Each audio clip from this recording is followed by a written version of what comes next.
Ha ha ha ha ha ha ha. Hi everyone, Anthony Fantano here, internet's busiest music nerd.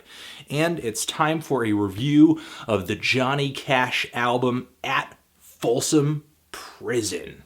Johnny Cash is one of the biggest names in classic country and rockabilly music, an American musical legend. If you're looking for an artist whose sound represents the good old USA, few artists hit the nail harder on the head than Mr. Cash. And when I say that, I don't mean in the sense of, I'm proud to be an American, where at least I know I'm free.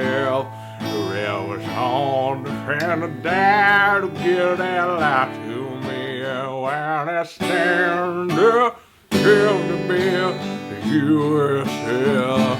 Yeah. I don't mean like that. Even though Johnny Cash did deliver some patriotic songs over the course of his career. I mean more in the sense that Johnny Cash's tunes and his sound were heavily indebted to American roots music and gospel. Plus, American folklore played a really huge role in a lot of the stories he told through his songs too. Not only that, but he exemplified the typically conflicted American mindset so well in his personal life and his music too. Johnny and his songs were God-fearing, compassionate, and loving, but there was a seedy and violent side to him in his music too. He had his struggles with drug abuse as well throughout his life. And it's not like he was the only country or folk artist to capture the American spirit or maintain an outlaw image, but what makes Johnny special to me is that he did it so well for so long, maintaining a very large audience much of the time. He did this right up to his final days of dropping records on Rick Rubin's American label, and it was great that Johnny Cash left us on such a high note.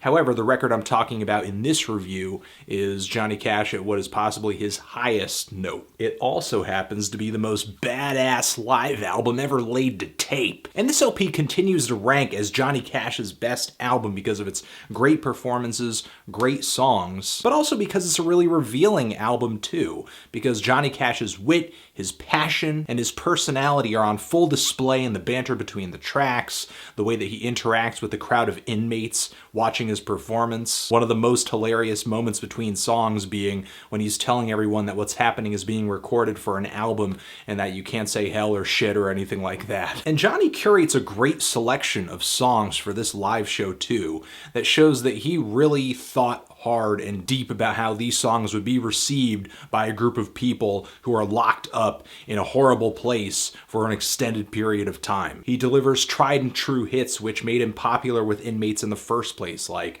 I Got Stripes and the iconic opening track on this thing, Folsom Prison Blues. One of the most memorable moments in music being when Johnny Cash initially introduces himself and the crowd just goes insane. And if you're already a fan of Johnny Cash, you've probably heard just the studio version of this track off of Sun Records. It was one of his biggest singles. However, hearing the live energy of it here and hearing the inmates just cheer and howl when he says that he shot a man in Reno just to watch him die, it just adds an entirely new energy to the track. And this crowd that he's playing to consistently yell and laugh and cheer at the most despicable parts of every song on this album, sometimes causing Johnny to laugh and sort of break face mid-song, even during somber moments like Long Black Veil. There are tracks on this LP that also speak to themes of travel and freedom and escapism that would most likely lend somebody who's locked in a penitentiary some kind of relief or fantasy of a faraway place, like Orange Blossom Special,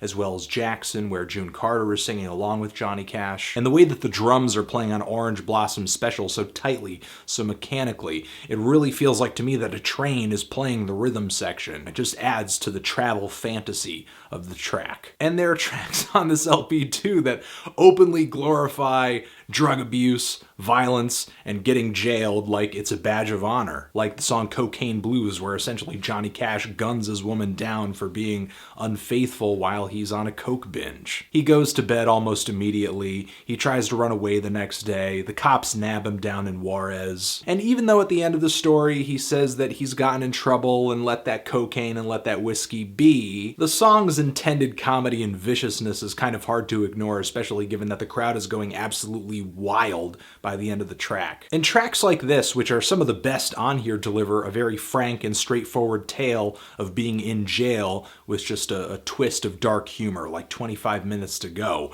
where lyrically Johnny Cash is literally counting down the minutes before he's hung by his neck in the gallows, and he's singing about his last meal, and the preacher's trying to save his soul, and they're testing the trap, and the trap works just fine, which causes him to laugh. There's some very humorous novelty tracks that sort of uplift the spirit in a way, like Dirty Old Egg-Suckin' Dog, as well as I think the funniest track that Johnny Cash has ever done, Flushed from the Bathroom of Your Heart, which to me has some of the most clever wordplay in a country song ever.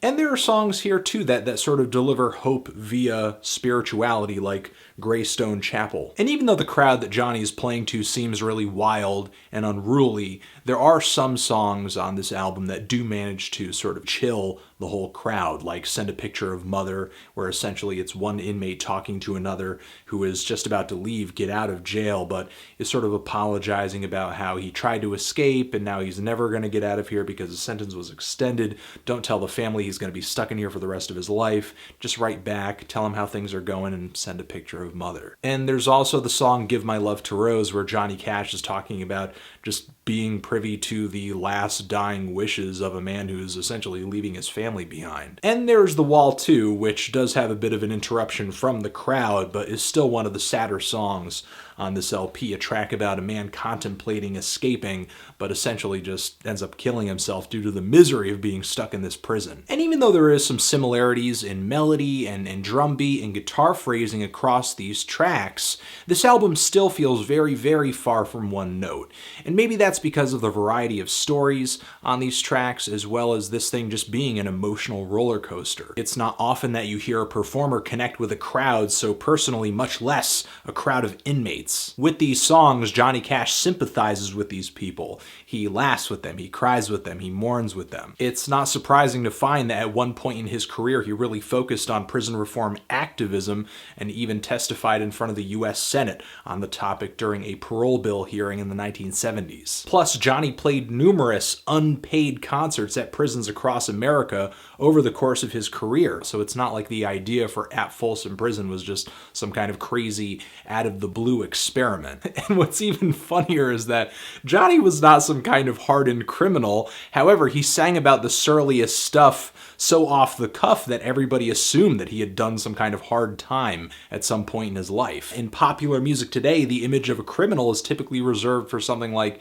gangster rap. Hip-hop is definitely the home right now for the modern musical outlaw. However, with At Folsom Prison and the subsequent At San Quentin, Johnny Cash proves himself to be an original modern music outlaw. If that's the kind of storytelling you're into, then At Folsom Prison is probably one of the best go-to albums. Now, as far as the production on this thing, if you're already familiar with the country twang sound of Sun Records and Columbia Records in the 1950s and 1960s, then what At Folsom Prison sounds like will probably not be that big of a surprise to you. I actually think another reason this album is so great because of the very raw and live performance that was coming together musically on this album that was a bit of a breath of fresh air from the increasingly commercial and pristine sounding recordings of country music throughout the 1960s and 70s. The musical performance here, especially with the guitars and with the drums, is tight. It's fiery. There's just a lot of momentum. There's a lot of energy. These songs really pulsate, they flow, they fly, they speed by. The ballads are tender, they're slow, they're moving, they're really human. Vocally, Johnny isn't as on point as he is